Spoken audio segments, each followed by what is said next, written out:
Hey everybody, welcome to Kimmel's Irish Pub. Time for another movie review. Tonight's movie, Gattaca, 1997. Yes, this is an older movie. Never seen it. I don't even know if I've heard of it until one of my subscribers posted on it. I think he was referencing the fact that Ethan Hawke was in it, right? So I think he said, you know, I liked Ethan Hawke all the way since I saw him in one of my favorite movies, Gattaca. And I was like, never heard of it. I'll add it to my list, right?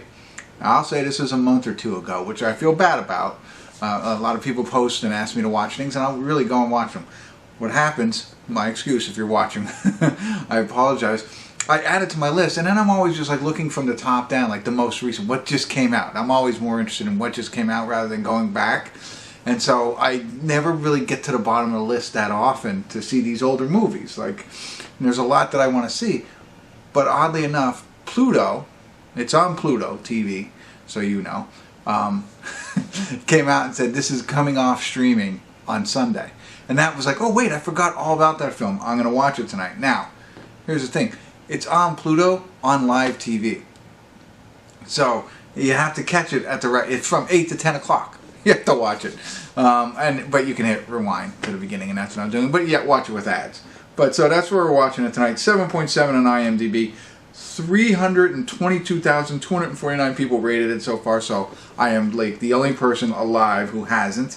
A genetically inferior man assumes the identity of a superior one in order to pursue his lifelong dream of space travel. Ethan Hawke, as I mentioned, Uma Thurman, Jude Law,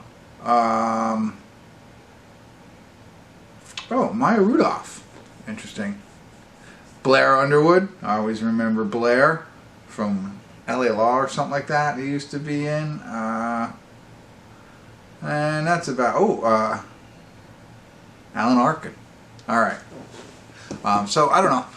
I'm mildly excited, but he didn't tell me to watch this one, but he referenced it, so I have to watch it. So, hopefully I could go back and find a comment and drop it in there. So, if you're still watching, I appreciate it. I'm going to check it out now. Stick around, I'll let you know what I think of this 1997 film. I'll be back.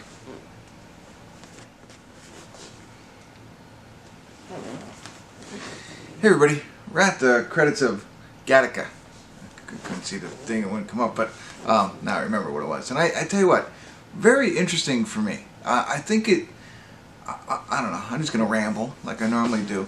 One, I think it stands the test of time.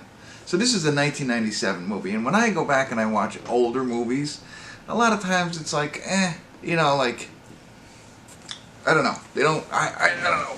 They're dated for me, I guess, in a sense. I don't know. But in this case, I didn't get that. Sure, we get to see the young Ethan Hawke, Jude Law, and Uma Thurman, right? That's great. That's the only indication. This movie is about like a future. It's somewhere near in the future, but it was made in '97, and if you watch it now, it still works. Like there's nothing like. You know what I mean? Like in a movie that is 27 years old, you would think that maybe it's like, oh, you know, if it, whatever. It just works. It's like the stuff that they say is like futuristic. It keeps it, it doesn't try and get too crazy with that type of, I don't know, whatever. And it keeps it somewhat believable. And believable still today, which is pretty awesome. And I'll call out the fact that the cars, what an interesting concept for futuristic cars, and it's very little and subtle, I think, but they use cars from the 50s and the 60s. That's what it looked like to me, like, you know, old 67 Ford Falcons, right? Or one might have been a Porsche, I don't know, but they're all sound electric. You know, they have that electric sound to them. So that's the only difference really with them. You know, so they don't get too elaborate. Like there's something special about those cars. We don't know what do they run on or anything like that, but they don't go into it, but it looks like a normal car. So I thought that was really cool. And I thought the performances by all of them were really, really good. It's interesting to see. Jude Law, like I didn't know until late into the 2000s. Still don't know much about him, but like this is the first film, the earliest film I've ever seen him in. And boy, does he look different. It looks so different than when I saw him like as, I'll say, an adult actor. You know, not that he was a kid, but you know what I mean? Like a more mature looking type person. Like that, there's certain actors that you don't see as kids growing up. So I found that crazy, interesting. Next movie keeps starting on me. I don't want to watch it right now. So that was cool. I'll also say Uma Thurman. I was never, I like her, but I was never like everybody else really likes her, or a lot of people do, right? And I never got that. I never got that sense. I never had that attraction to her. And I've seen all the way back to Johnny Be Good. If you haven't seen Johnny Be Good, it predates this movie. She was in that, obviously younger. And it, again, didn't, but in this movie, she was striking, I think, you know? And I think she played a good role here. Johnny Be Good, Robert Downey Jr.'s in it, as well as Michael Anthony Hall. And as I mentioned, she's in it as well. This movie keeps driving me crazy. I'll just go home here.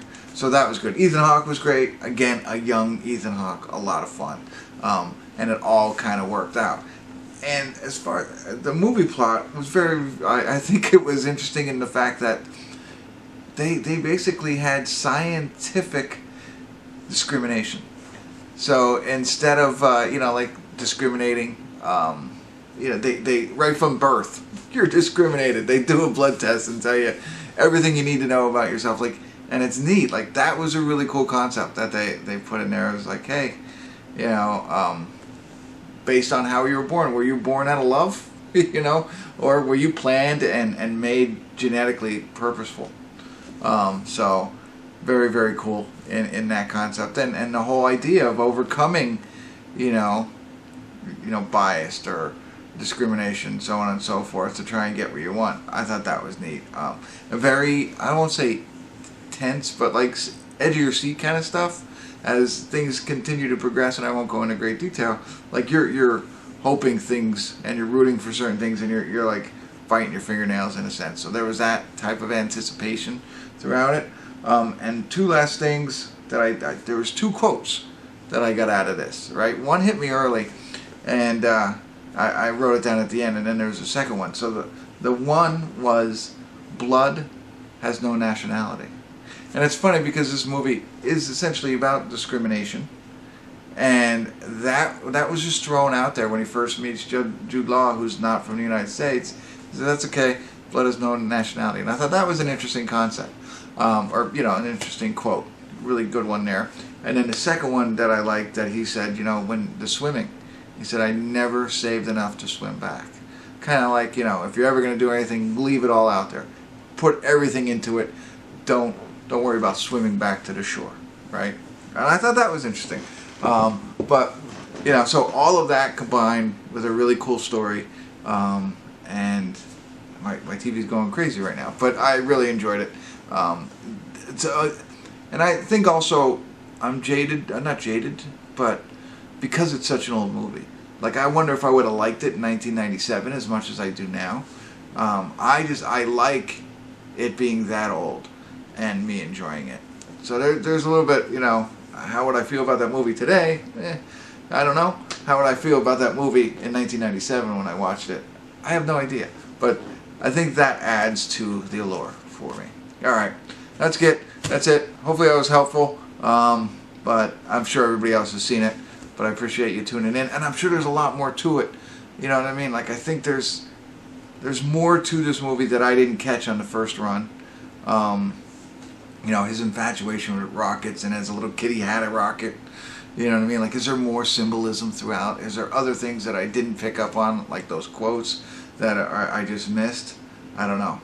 And how did he get the money to make this all happen? That I don't know. But that's it. Alright. I don't know if I was helpful, but I had fun. Thanks for tuning in. Kimmel's Irish Pub.